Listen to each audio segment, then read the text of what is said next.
Kuna mtu mmoja alikuwa na mzee na alikuwa na mke, walipata bahati ya kuwa na mtoto mmoja, na hao watu wazazi hawa wawili walikuwa maskini, hawakuwa na hela, walikuwa na hela za kawaida tu kama tunazomiliki sisi, lakini bahati nzuri katika maisha yao walipata mtoto, wakampenda, wakampa jina, wakamwita Manyanda. Manyanda walimpenda wale wazazi, na kwa kuwa walimpata mtoto huyo wa pekee, hawakuwa na mtoto mwingine, basi wakawa na mashamba, wakawa na shughuli zao, wakapambana kwa uzee wao, wakampeleka Manyanda shule. Manyanda alisoma shule ya msingi mpaka akamaliza la 7. Alipomaliza la 7 wazao walijikokota, akasoma mpaka form 4.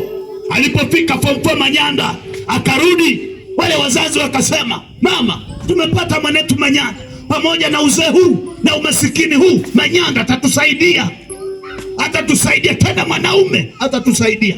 Manyanda alimaliza form 4, karudi nyumbani. Alipofika nyumbani mwezi wa kwanza, mwezi wa pili, akamaliza mwaka mmoja ametulia pale nyumbani, akakutana na rafiki zake kwa majina ya siku za Masela. Akakutana na rafiki zake Masela, akamwambia, oya, tuchome mjini bwana, maisha ya kijijini na usomi wapi na wapi, twende mjini. Manyanda wakajadiliana naye, akasema, lakini mwenzenu kule nyumbani wazazi wananitegemea. Wakasema, Manyanda, changamka, oya, hey, kumekucha, twende mjini, tutapiga hela kule, mtu na elimu yako na kaa kijijini. Manyanda akashawishika, akarudi kuongea na wazazi. Sema, baba, mimi nimekutana na rafiki zangu, wameniomba twende mjini tukatafute hela.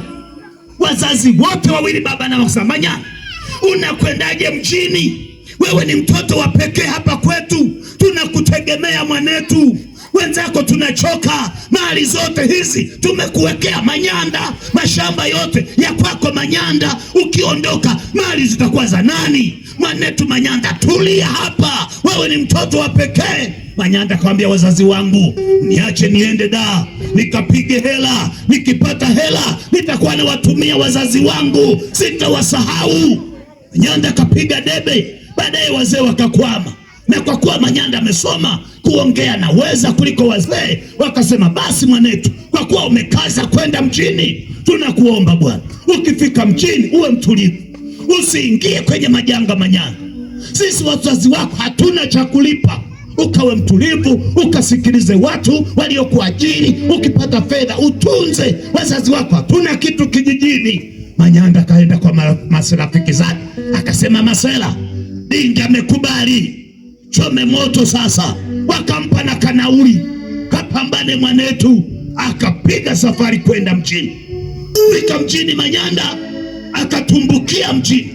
Kufika mjini akazidiwa na mazingira, kashanga kazi ya shida, vibarua vya shida, changamoto zikaanza, wakasota. Baadaye warafiki zake wa mjini wakasema, Manyanda, hapa mjini wenzetu tunapiga hela usiku tunapiga hela, kuna mishemishe nyingi. Vijana wanasema kazi, wanasema mishemishe, kuna mishemishe nyingi. Basi Manyanda kajiunga kwenye mishemishe za vijana. Siku akawa anaenda kubomoa maduka ya watu, wanapata hela, wanavunja nyumba za watu, wanapata hela. Lakini kuna ujumbe unasema siku za mwizi ni 40. Utaiba siku ya kwanza sawa, utaiba ya pili sawa, kuna siku utachomoka. Siku nyingine wanaiba, wakakamatwa wote, na Manyanda amekamatwa, wakakokotwa mpaka gerezani. Walipofika gerezani, mwenye mali akawaambia, mimi kupambana na hawa staki, naomba kama kila mtu anayo 1,000,000 anilipe 1,000,000 aendake, sitaki kuendea na kesi. Lakini kama hakuna 1,000,000 akae jela. Ikabidi polisi watafute mawasiliano, wawatumie wazazi wa Manyanda, kwamba wazazi wa Manyanda, mtoto wenu huku mjini amekamatwa na tatizo, amewekwa ndani, lakini mwenye mali amesema kama utatoa 1,000,000 mtoto wenu atatoka gerezani. Wale wazazi wa Manyanda walilia, wakahuzunika, wakalia, wakahuzunika, wakajisikia vibaya, wakasema, tulimkatalia Manyanda asiende mjini, amekwenda mjini. Sasa angalia sasa tutafanyaje? Lakini baba na mama wakakaa kikao, wakasema mama, hatuna mtoto mwingine, wala tuuze mali tukamkomboa mtoto kuliko kufia gerezani. Penye amesema milioni tulipe, twende gerezani. Wakauza vitu vyao, wakauza, wakapata milioni na nauli, wakaondoka wazee wa watu mpaka mjini.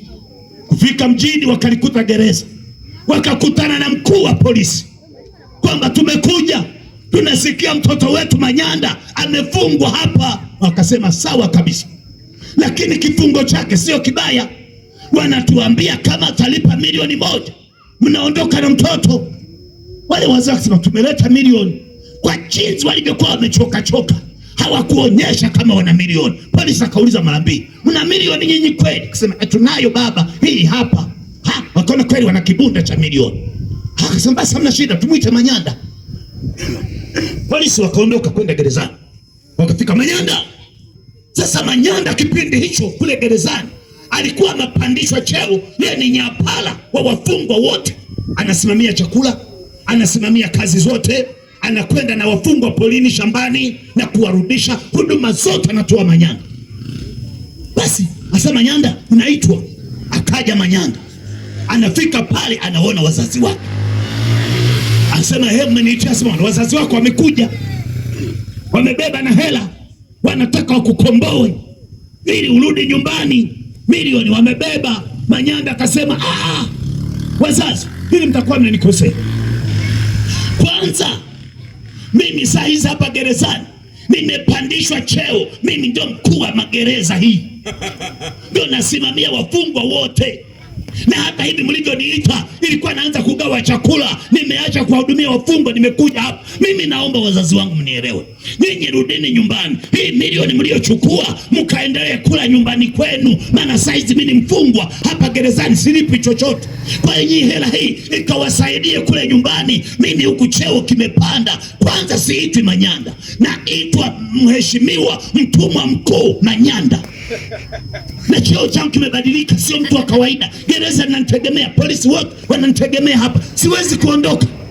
Wazazi wakasema mwanetu Manyanda, gereza ni gereza tu, hata kama unakula nyama uko gerezani, gereza ni gereza, bora twende nyumbani ukalage mboga majani, lakini uko huru. Akasema nyinyi wazazi mnanichelewesha mwenzenu, muniache nipambane hapa, nyinyi nendeni kwanza, mimi nawahi gerezani kule, nimeacha watu hali mbaya. Akawaacha wazazi, akaenda kuhudumia gereza.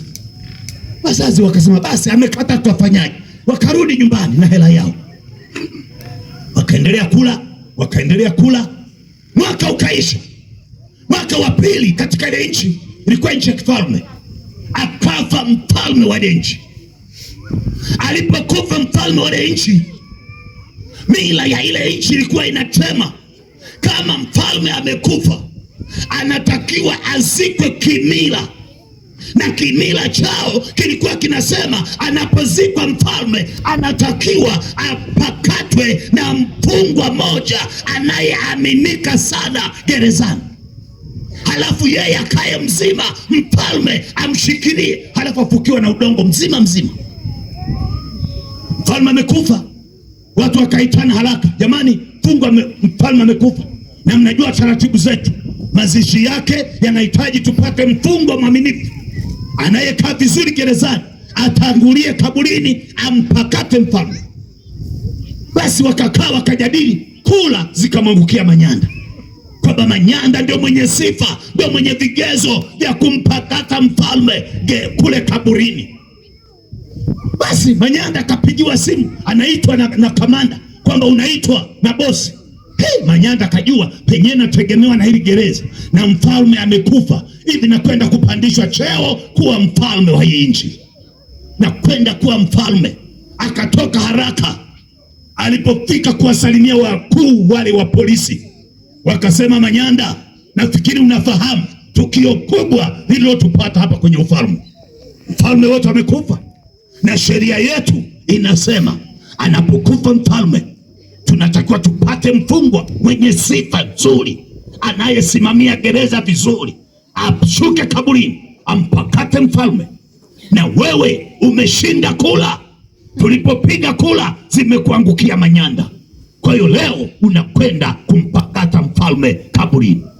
Alilia manyanda, akasema jamani, walikuja wazee kunikomboa, nikakataa, nikasema mimi nalisha wafungwa, leo natupa kaburini mzima. Wakamwambia machozi yako hayana maana, hebu choma ndani haraka. Akaswagwa manyanda haraka, akatumbukizwa kwenye kaburi, na mfalme akaletwa, akazikwa pamoja na manyanda, huku analia, machozi yake hayakuonwa na mtu, akaishia kaburini. Watumishi wa Bwana, ujumbe huu una maana gani? Yesu mwana wa Mungu ametuzaa sisi, ni watoto wake, tena tulikuwa watoto wa pekee. Mtoto wake wa pekee ndiye Yesu mwana wa Mungu. Alikuwa hana kitu, amezaliwa kwa mama aliyekuwa masikini, anaitwa Bikira Mariam.